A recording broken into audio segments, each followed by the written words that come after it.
hopefully this baby wakes up. Luke. Okay, this is going to be interesting. Just bear with me. On the upside, it means I'll probably be short because my laptop doesn't have a fabulous battery. But this is what happens when the Bluetooth connection just doesn't happen. So much fun. Our printer's a Bluetooth connection. Okay, come on. Let's just bring everybody out. Okay, let's give this an attempt. Acts 17. So last week we had, not last week because we were closed, but the week before we had Acts 16. This week we have Acts 17, of course. And we're just going to take a quick shot over to the map. So we were in Corinth, now we're in Athens. And woo, we're going to come over here. Acts 17, of course, begins like most books involving Paul, where Paul is preaching in the synagogue or in a part of the city. Somehow when my sermon didn't print, it also took away all of my editing. So if I pause, it's because some words are not where they're supposed to be. Okay. Some Jewish believers, of course, they get angry at Paul's preaching. They decide to attack Paul and imprison him.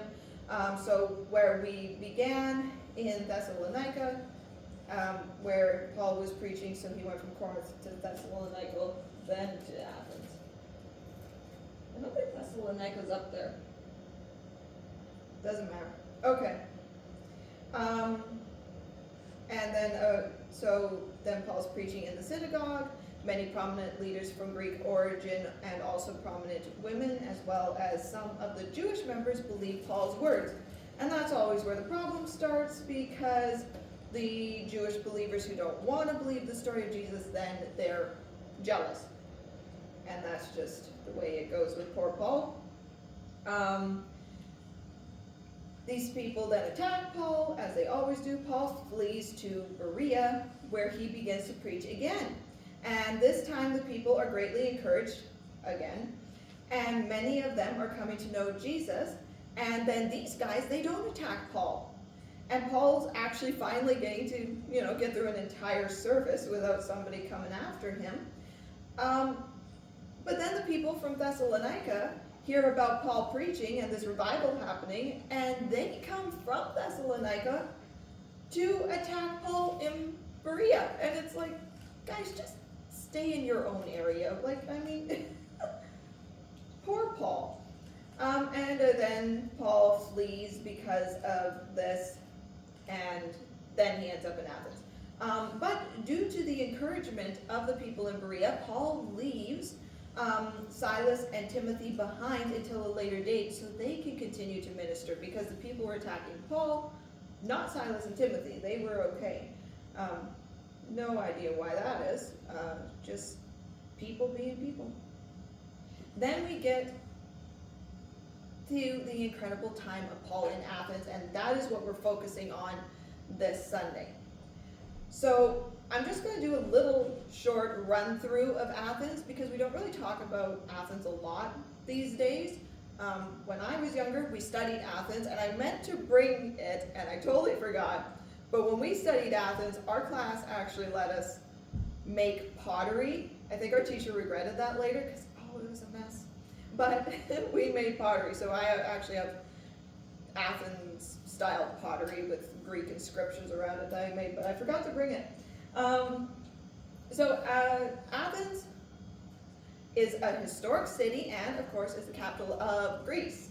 Many of classical civilization's intellectual and artist ideas originated in Athens, and the city is generally considered to be the birthplace of Western civilization.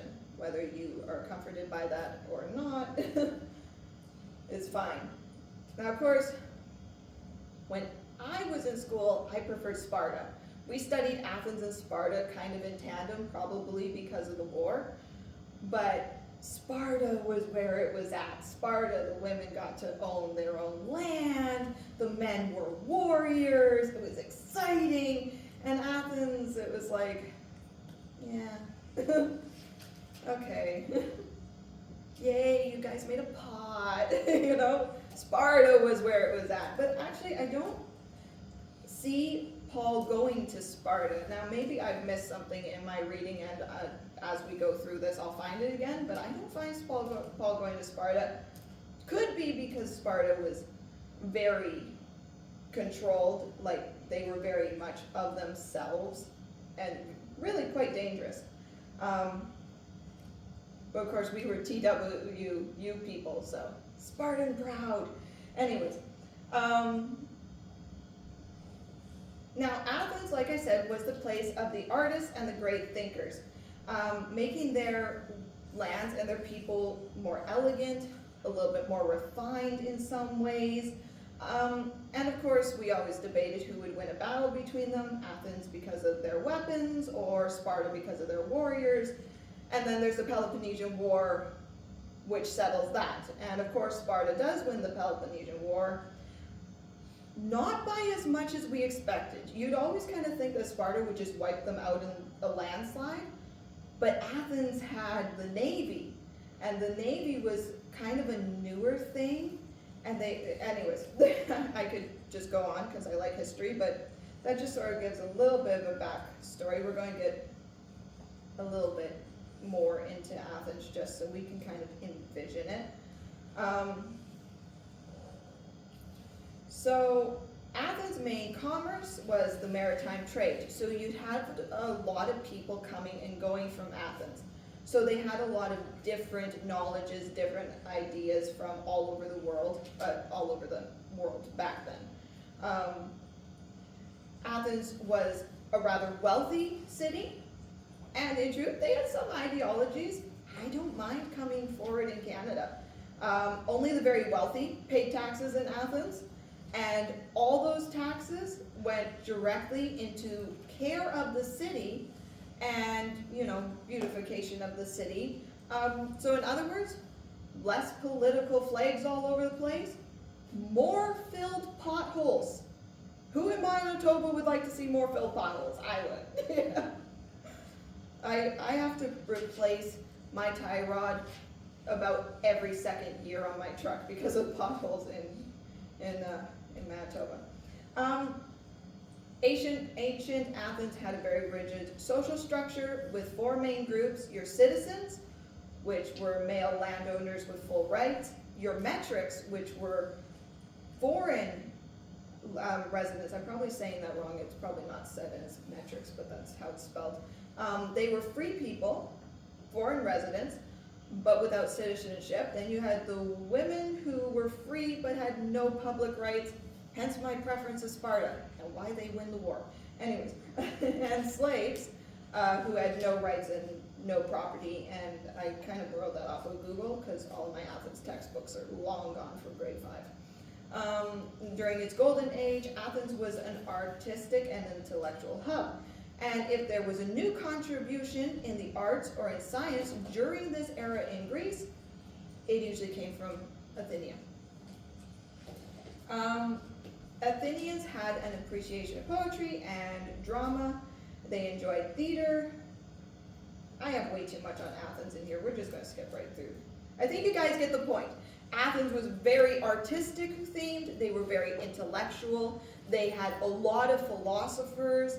And I think I mentioned they had, yes, Sophocles. If anybody remembers Sophocles, he was from Athens. Math and sciences, super important to Athens. Your Pythagoras and the Pythagorean theorem, I've never been able to say that, that came from Athens. And geometry came from Athens. So if you're hating geometry right now, blame Athens. Anyway, so that's all of this. Labyrinth pulley system explained by Archimedes. So there's Athens. We kind of now have Athens in our head and we can move on. And we will read Acts 17, 16 to 29. And then we're going to do 31 to 32, and then 34, and then we're done. It's just a nice short section. While Paul was waiting for them in Athens, he was greatly distressed. He was waiting for Silas and Timothy. Let's just remember that. He was greatly distressed to see that the city was full of idols. So he reasoned in the synagogue with both Jews and God-fearing Greeks, as well as the marketplace, day by day, with those who happened to be there.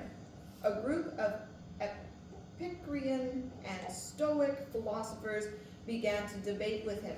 Some of them asked, "What is this babbler trying to say?" Because Paul was preaching the good news about Jesus and the resurrection. Then they took him and brought him to a meeting of the Areopagus. I practice saying this and I still struggle with it. Anyways, where they said to him, "May we know what this new teaching is that you are presenting? You're bringing some strange ideas to our ears, and we would like to know what they mean."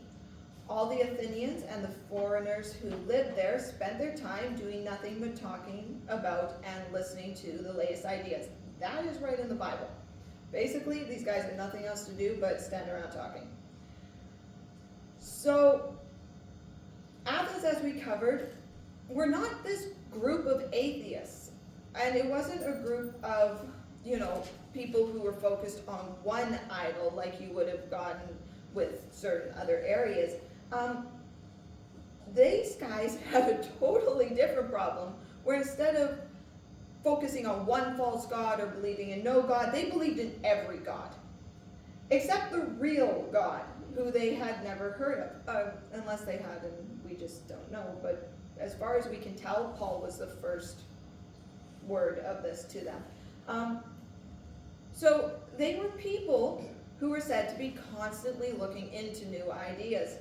So when Paul brought forth the true words of Jesus, they were interested, they were kind of excited, and it might have been a bit of a relief to Paul to finally have somebody go, "Hey, I'm going to bring you to this group so we can discuss this.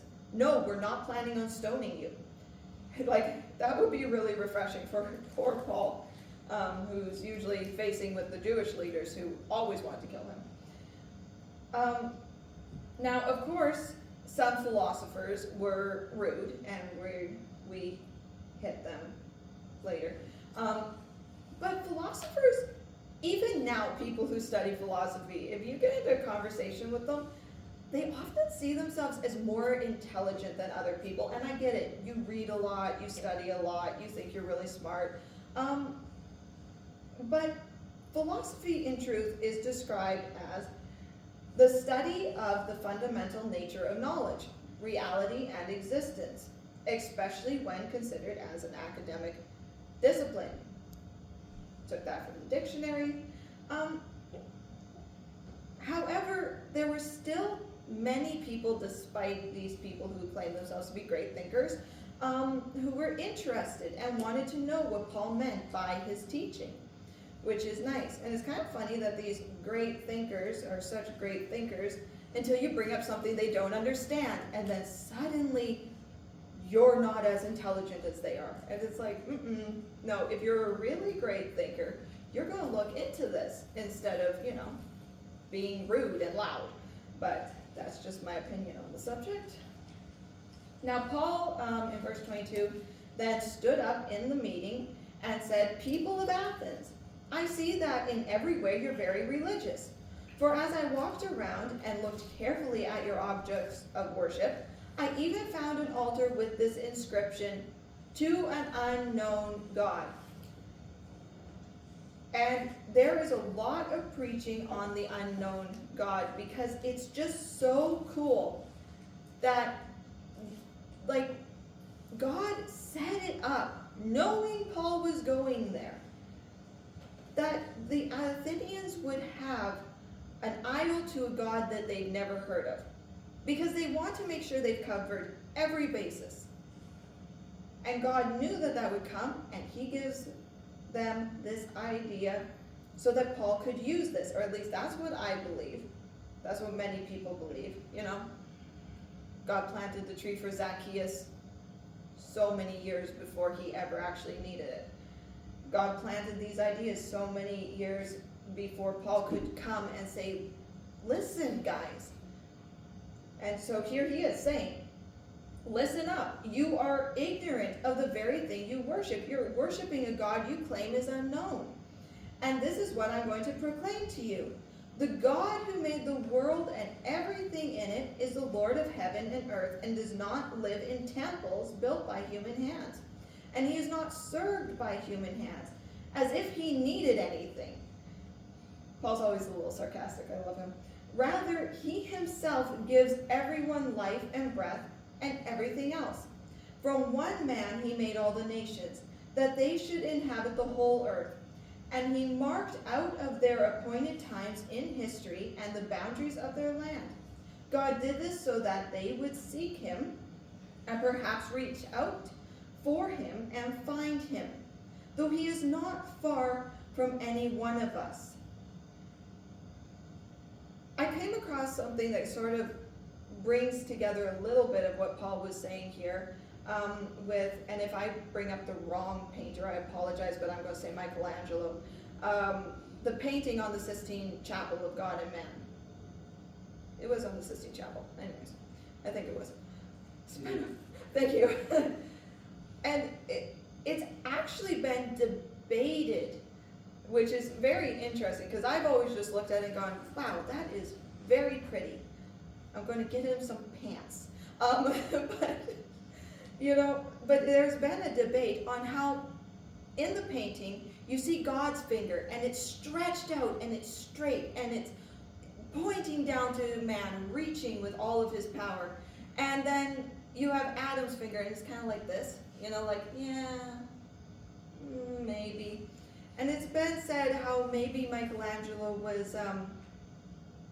was trying to portray how God is putting everything he's got in reaching towards people, though he doesn't need us, though we are of no infinite value to him outside of the fact that he loves us. And man reaches back with a, I guess. I mean, maybe. I'm kind of self-dependent at the moment, And it's a very interesting thought. And in truth, it's very much what Paul is saying here. God is reaching down to you. He's given appointed times in history, and he's just hoping that you seek him. He's reaching with everything he's got with that finger. And man's reaching back with kind of a, maybe later. And here Paul continues, for in him we live and move and have our being. As some of your own poets have said, we are his offspring. Therefore, since we are God's offspring, we should not think that the divine being is like gold or silver or stone, an image made by human design and skill. So Paul takes this time to show the people that they've already set up an altar to the unknown God. And that is the God that he's preaching, the one that they don't know, and the only one that's actually real, actually worth anything. They're already worshiping something they don't know. And if only they open their minds to realize that Jesus came for them. They've already acknowledged God and that the true God exists in their words about God, in their poetry about the one who controlled and created life. And his point was that you worship everything, even a God whose name and works you don't even know. You seek after knowledge and wisdom, but you miss the greatest fundamental truth. There is one God who loves you, one God who goes before you and cares for you, one God who sent his son to die because our ways are evil. If you would only turn your longing for knowledge and your seeking after something that is true to seeking after him, you would find all that you're desiring in your wisdom, in your knowledge, in your growth. We're so very much like this today too. We seek everything. I mean, everything. I mean, you pick up chat and you go, hey, what's the most popular food today? Literally, that will come up. And it's like, why does that matter? You know? We look up everything on our phones. It actually wasn't too long ago that my dad and I were discussing the longest river in the world and wondering which river is the second longest river. It has no bearing on life, but we were curious. So, of course, I got out my cell phone and I looked it up. And the longest river is Nile, and the second longest river is the Amazon. You don't want to swim in either of those, by the way. They're very infested with things that belong there. You don't belong there. And you can research the longest word in the world, too. The longest word in the world found in the English dictionary is a 45-letter word. I will see if I can say it. I've spent enough time with my long medical terms. Maybe I can do this. It's pneumotramicroscopicus silicovolcanosinosis. It's a lung disease. It's just a really big, ridiculous word. I hope that doesn't show up on anybody's exams who is going into medical school. Anyway, the absolute longest word in the world, however, is the chemical name for the protein titin. I don't know. It's a Titin word. And that word is so long, it actually takes 3 hours to say. Why would anybody come up with a word that takes 3 hours to say? That's what I want to know. That's ridiculous. But, you know, that's why medical school is not for the faint of heart. You get these ridiculous words, and they don't mean anything. Like, they mean something, but, I mean, you're never actually going to use it, but you have to know it. Oh, my goodness. There's so many crazy things. And all of that you can find right there on your phone. And we are always trying to learn things, just like the Athenians. And there's nothing wrong with that. But you can learn everything this world has to give and still miss out on learning about the only thing that's important. If you learn absolutely everything on the planet and you miss out on learning Jesus, you miss out on the one thing that matters. Knowing the calories on the back of a postage stamp, which are 5, in case anybody cares, or the chemical in the brain that affects both Parkinson's and schizophrenia, which is dopamine, if anybody cares, is very nice.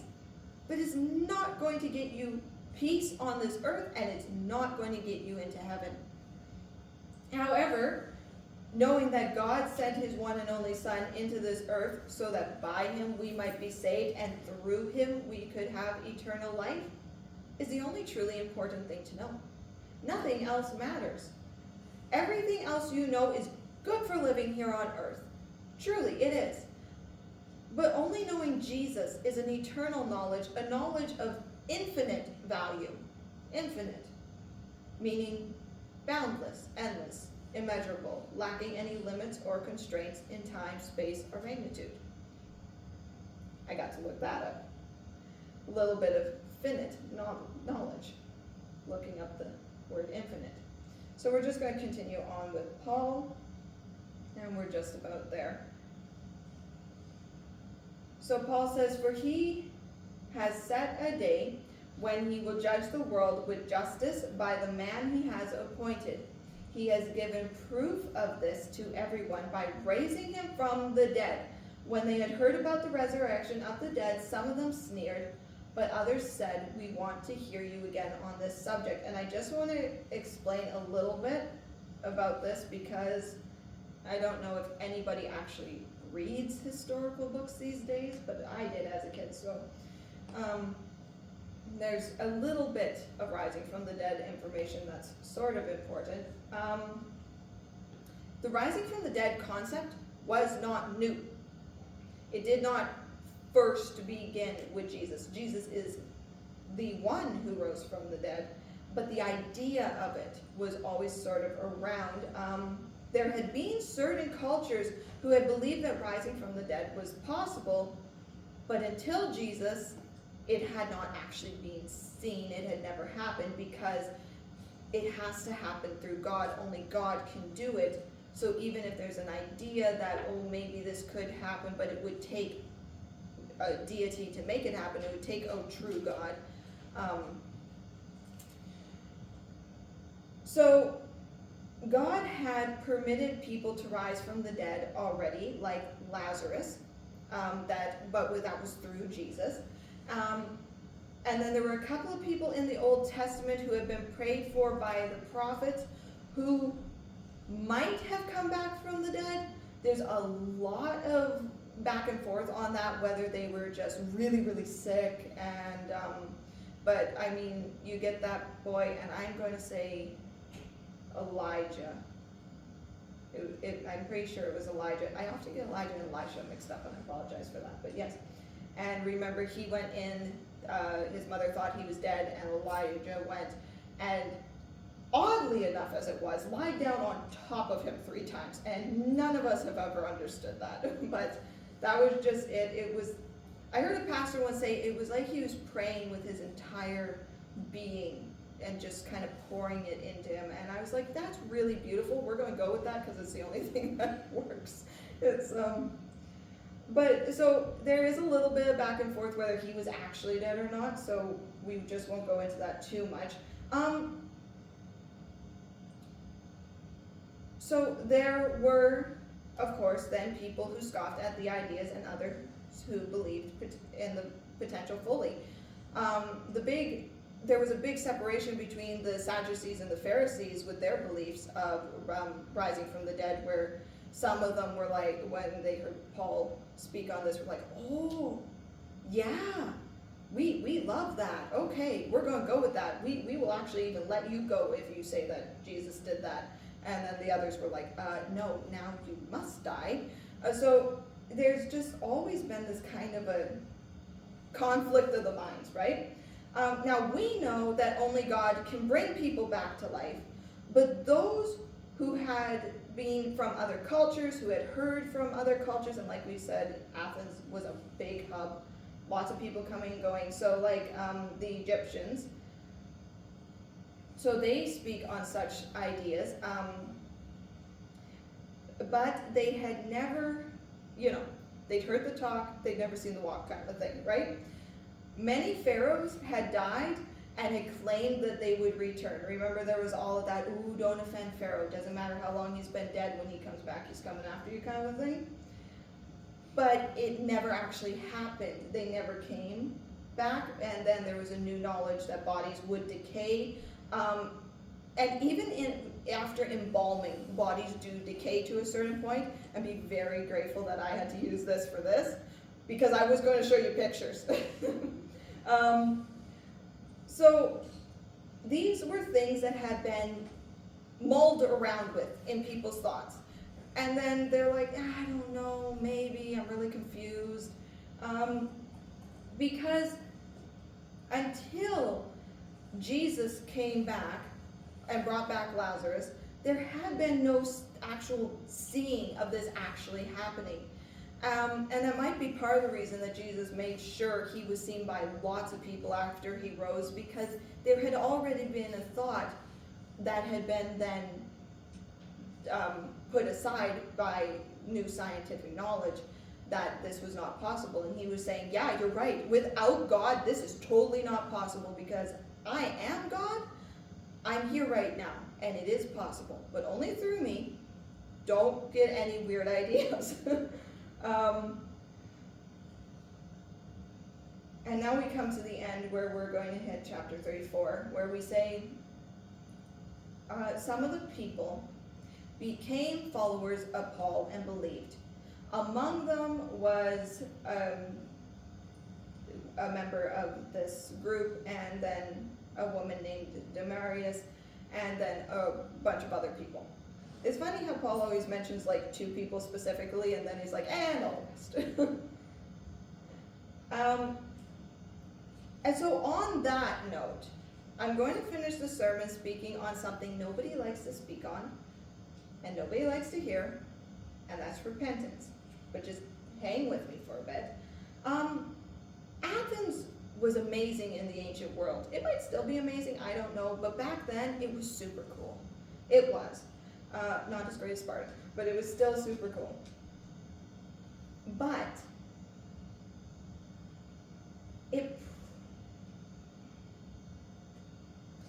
sorry, I had a bunch of extra stuff on Athens, so we're just going to drop that. But despite Athens' beauty and its obsession with art and knowledge and growth and all this cool stuff, Athens was dying. It was dying in its soul because it didn't have Jesus. It had a bunch of fake stuff to grab after. It had real stuff too that wasn't important. Paul spent a long time, it seems, preaching in Athens. I mean, it could have been one day where he was in that synagogue and then it being taken before this group. It might have all happened in one day. It might have happened over a process of a week or a month. You don't know. So it seems like he spent a long time preaching in Athens. He stood where many of the other scholars stood, and a lot of the philosophers that you're forced to read if you ever decide to take philosophy came from this area. They stood in this same place. And there would have been people of all shapes, of all sizes, of all cultures, because, again, Athens was a big maritime port. There were people coming and going from every part of the ancient world. And then when Paul is finished, some people come to know Jesus through the words he had said, and others scoff and walk away. And I don't want to focus on those who walked away. You know? It's not their lack of repentance that we're interested in today. Let's just let them be. Let's focus on those who chose to listen to Paul and to follow Jesus. Because though Athens was amazing, and it was big, and it was powerful, it was also a hub for the unholy. There was horrible unholy worship. There was prostitution, there was adultery, there was homosexuality was a big thing in Athens. There were really rather inappropriate statues all over the place. There was a lot in Athens that was wrong. And yet the people who the words of Paul spoke to, the people who turned to Jesus, were then saved. They may have been prostitutes standing there. They may have been homosexual. They may have been worshipers of false idols. They may have been child abusers. There were all kinds of false gods there, and there were a lot of false gods in those days that required child sacrifices. It kind of makes you wonder who came up with that false god and decided you should sacrifice your children to it. It's just like, why did that cross your head? What were you high on? Anyways. Now, I didn't do a deep dive into the idols that Athens preferred. They're not hard to find, but we didn't want to take time with that. But we do know that there was a lot of them, and that a lot of them required horrible, unholy worship. The point is that no matter what these people had been when they entered the crowd to listen to Paul, once they chose to give their lives to Jesus and turn away from that lifestyle, from those evil ways, they were free. They weren't caught in that anymore. They are no longer accused. From the man who assaulted his slave that morning to the woman who had just given to the poor, each person who chose Jesus was saved. It's mind-blowing. You know, we always want to judge people by their past, and I do this too a lot. I mean, there's a man who's really very famous who recently became a Christian, and if I'm being honest, I was angry. I was angry he had become a Christian, and that is a horrible, horrible thing to say. But he did things that were so bad that it makes you angry, and it makes you want to cry, and it makes you want to rise up against him. And then he goes and gives his life to Jesus, and he actually changes. And that means he's forgiven. And that means he's never going to pay for what he did. And It was like, but what he did was so evil. And yet, I have no right to stand there and hold his past against him, because I need the same grace and forgiveness that forgave him from Jesus. We all do. I have never, I will never do the evil that he did. It's not possible. And yet every time I criticize someone or fall into gossip or yell very unkind things at the driver in front of me, which happens rather often, I'm just as guilty of sin as he is, which is nuts, but it's true. We stand before Jesus together, side by side, both needing forgiveness. And when we know someone has sinned and has fallen short, and I mean really fallen short, it's so hard for us to say, but now that person has changed. Now that person is forgiven. But that's the fact. These people are now changed and forgiven. Every person who turned their lives over to Jesus that day so long ago in Athens is standing before Jesus in heaven right now. Doesn't matter what they were before. Doesn't matter if they were priests and priestesses to false idols. They're before Jesus now because they gave their lives to him and he wiped them clean. Oh, in the same way, every person on this earth here, in this town, in this building, who has given their lives to Jesus is a changed person no matter what they did in the past.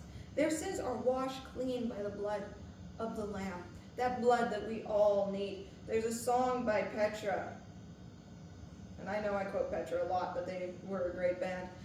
And they sing, all over me, I've got the blood of an innocent man all over me. And it's true. And it's true. When we look at our hands, they're stained red with the blood of Jesus. We killed him just as much as everybody else did. Because if only I had been on this earth, if only you had been on this earth, he still would have gone to that cross. He still would have taken all of it for one person. And that is mind-blowing. Can you imagine love like that? I am so grateful to be washed clean by that blood, so forgiving and so divine.